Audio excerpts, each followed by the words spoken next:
وسلم إن لكل قوم عيدا وهذا عيدنا الله أكبر الله أكبر لا إله إلا الله والله অনেক চেষ্টা ত্যাগ তিতিক্ষার পর গণতান্ত্রিক ব্যবস্থা আমরা ফিরে পেয়েছি।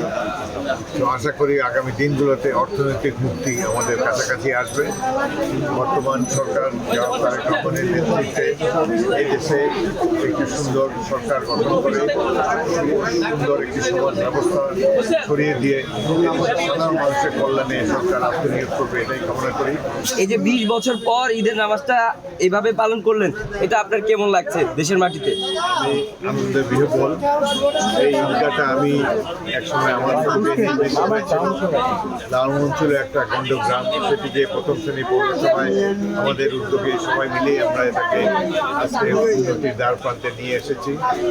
আজকে মানুষের মধ্যে কোনো আতঙ্ক নেই, মানুষের বাক স্বাধীনতা রয়েছে, সমাবেশের স্বাধীনতা রয়েছে। রাজনৈতিক বিশ্বাসের কারণে এখন আর কেউ নিগৃহীত হবে না।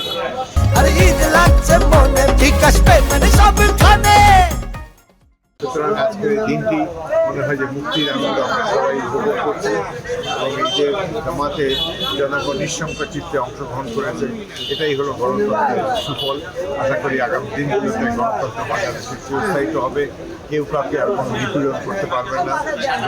বর্ণ নির্বিশেষে মানুষ বাংলাদেশের নাগরিক শান্তিতে এই দিনটি এবং তাদের সকল ধর্মীয় উৎসব উদযাপন করতে সক্ষম হবে। আমিও কোরবানি দিয়েছি, কোরবানির মাংস বিতরণ করে তারপরে এই এলাকাবাসীর সাথে এবং বিকেলের দিকে হয়তো বের হয়ে সাধারণ মানুষের সাথে দেখা সাক্ষাৎ করে তারা কেমন আছে তাদের দোয়া নেব, তাদের জন্য দোয়া করব।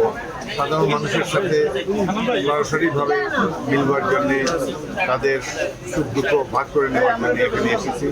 ঈদের দিন আমাদের সকলের জন্য একটি আনন্দের দিন। এই আনন্দ যারা সবাই আমরা ভাগাভাগি করে নিতে পারি, সেই জন্য আল্লাহ রব্বুল আলামিনের রহমত কামনা করছি। ধন্যবাদ।